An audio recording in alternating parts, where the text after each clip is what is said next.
If you're an FRS Special Risk participant and you're in the early or middle stages of your career, this message is for you. Retirement might feel like it's miles down the road, but the decisions that you make right now could be the difference between stress and confidence as you approach the end of your career. Today, we're honored to sit down with someone who's been in your shoes and worn the boots. Retired Miami-Dade Fire Battalion Chief Gary Gonzalez joins us to share real-world advice from someone who's been there and done that. Advice about the FRS program, the drop, your deferred comp, and why waiting to plan for retirement can cost you more than you think. So whether you're just a few years in or well into your career, you won't want to miss this. Let's jump in.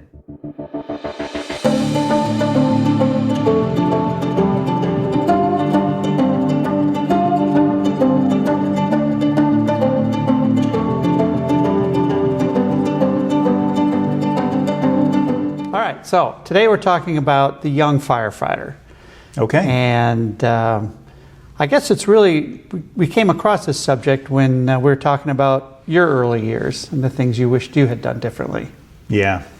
So if a young firefighter comes to you today and says, Gary, what should I be doing? Gosh. What kind of things would you say? Well, I would say you definitely need to be taking advantage of your deferred compensation plan, your 457 plan. It's an incredible tool for those of us in this profession, for public safety officers, first responders.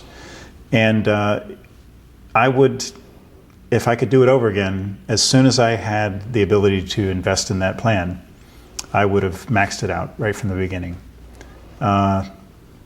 It's hard to know just how much more significant my wealth would be in that account had I done that. So if somebody's 10 years into their career, is it too early for them to come in and talk to you? Oh, absolutely not. I mean, that's one of the reasons I wrote the book that I wrote, 16 years ago. I mean, we've updated it quite often, but the original book was written 16 years ago. It's never too early to start planning. I mean, the bottom line is I waited until 3 years out from my projected retirement date, and it was fine. I'm fine. My retirement is wonderful, but just to have started much sooner when it just wasn't even a thought on my mind, honestly. I was raising kids, loving my job, studying for promotions, but this is, it's a pretty simple thing to do, just to meet hour and a half with a competent advisor, even if they're not really going to be able to do anything for you, just steering you in the right direction. Yeah, I guess one of the biggest assets a young firefighter has is time. That's right. Time does wonderful things. Yeah, and the thing is, at 10 years, you think you've got all the time in the world, and the bottom line is, before you know it, retirement is knocking at your door. So what's the number one thing you would tell a young firefighter that they should be focusing on now when it comes to their retirement? I would say, I would say that it's focus on that deferred compensation account. Mm-hmm. Focus on putting as much money as you possibly can into it, and ideally, starting before you get used to the money. Like first paycheck, max that thing out. So at 10 years, should they be thinking at all about whether or not they should be in the pension or the investment plan? Not from my perspective. I guess I can think of some unique circumstances where the investment plan might be a good choice at that point. But all special risk, correct me if I'm wrong, is starting off in the pension plan. Unless they actively choose to be in the investment plan from the beginning. Right. There's an 8-month window that you have to choose.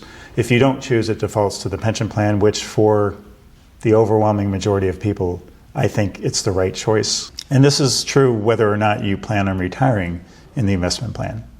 So even if ultimately you think you'll probably end up in the investment plan, still you should probably stay in the pension plan for the time being. That's correct. Your retirement in the IP, the comparative numbers, are growing at a very healthy rate until you reach full retirement eligibility, and then it slows down. And so I didn't see any reason to take any market risk any earlier than it made sense. And it made sense when I reached full retirement eligibility. Sure. Why take the risk if you don't need to, if it's growing at that rate anyway? Yeah. But for that younger firefighter right now, it's really all about the deferred comp. It is. And also, I acquired my share of certifications, but our job is just so unique in so many really beneficial ways. I mean, we can decide to go on any path we want to, and two benefits. It never gets boring. You're always learning something new, and there are incentives for having these certifications.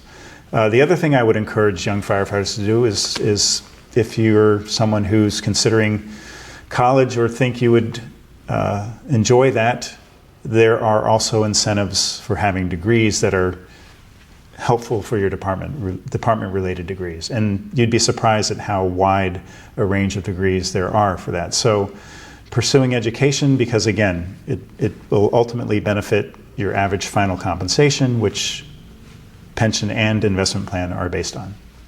So let's say we have a firefighter who's 10 years into their career, and I know that when we occasionally meet those people, they feel like they might be wasting our time. Well, what would you tell that person? Well, since the day I got hired, no conversation or inquiry with a firefighter has ever been a waste of my time. And it's only going to help. There's not going to be any downside to this other than a little bit of time. I don't see that as a downside when you consider the benefit you can receive from that. So it's really, truly never too early to begin planning. And, you know, there may not be much to do other than help you maximize the potential income for your retirement and steer you on the right path with your investments. But that's worth its weight in gold. I think one of the things that makes our firm a little bit different, though, is our special, or that this is our niche. This is who we work with. And yeah. So a younger firefighter, we fully expect to be working with that person when they do retire 15 or 20 years from now, because that's still going to be what we focus on. Yeah, and if they can establish that rapport, then, as I said before, it's never a waste of my time to receive a phone call from a firefighter and steer them in the right direction, no matter what. And it's something that will only help them in the long run. And if they become our clients down the road when it makes sense to, obviously it's going to help us because they're going to be in a better financial position as well. Yeah. And we're actually building our firm around that idea, and that we have younger advisors now that are about the same age as some of these younger firefighters. Yeah. And we see the relationships forming between them, and it's kind of a neat thing. I had a firefighter right out of fire college call me, and I just applauded him for having the foresight to think about that. He's going to be so far ahead. And and then I thought about how old I would be when he retired, and so it's great that we're building this this depth of legacy in the firm, because I would be in my 90s. I don't even know if I'd know my name then. I don't know. But yeah. So it's never too early. Absolutely. I just was blown away when that very cool. Just out of fire college new firefighter called me. So let me ask you this, going back to the deferred comp and how important that is. What do you tell a firefighter who is basically spending their whole paycheck and they're not contributing, or maybe they're contributing $50 per paycheck to their deferred comp, and we say, if you really just increase that, it would make such a difference, down the road. Yeah. And they tell us, I can't. Yeah. So, I kind of get that. It can be challenging financially, especially if you're raising kids. In my case, my wife stayed home, and so we did kind of struggle a bit. So the thing I had said earlier about not getting used to the income, jumping right into it as soon as you get your first paycheck. That's huge, because then there's no, if you get locked in, if you get locked into that, then if you spend everything you've got, you're still saving for your retirement in one of the most efficient ways you can. It saves you on your tax bill. It's pre-tax dollars that go into that account, and it just grows. Mm-hmm. Now, they also do have the Roth option available. They do, and that's definitely something to consider. And just imagine that at the end of your career, you can just take as much money out of your account as you want to and not have to pay any taxes at all because you've paid them up front. Any of that growth. Yeah. Yeah, that's a wonderful thing. Yeah. And also, if you're already in this predicament, right, so you didn't max out when you first got that first paycheck, anytime you get a pay increase, anytime you get a new certification that results in more money, or if you get promoted, that's the time to stay focused and live within your means that you've been living within barely, and start contributing to that retirement. Take those extra dollars and put them towards your... So tell us a little bit more about your book and how a younger firefighter can get a hold of that thing. Oh, sure. So it's called A Firefighter's Guide to Retiring from the Miami-Dade Fire Rescue Department. And it's just it's a comprehensive guide. It talks about all the things, that we've talked about here, and plus a whole lot more. Now, we also have a version that's not so focused just on Miami-Dade. That's true. You're absolutely right. That's just for any FRS Special Risk employee. And so it covers the emotional side of retirement. That's something that can blindside us. We go from the adulation of the public, the adrenaline rushes that we get regularly, and the camaraderie of living a third of our lives during our career with our peers. And when the day you walk out, that's gone. It's all gone. Yeah. And so it's an adjustment. So there's a section covering that. There's a section covering which options to take if you choose the pension and drop, or just the pension.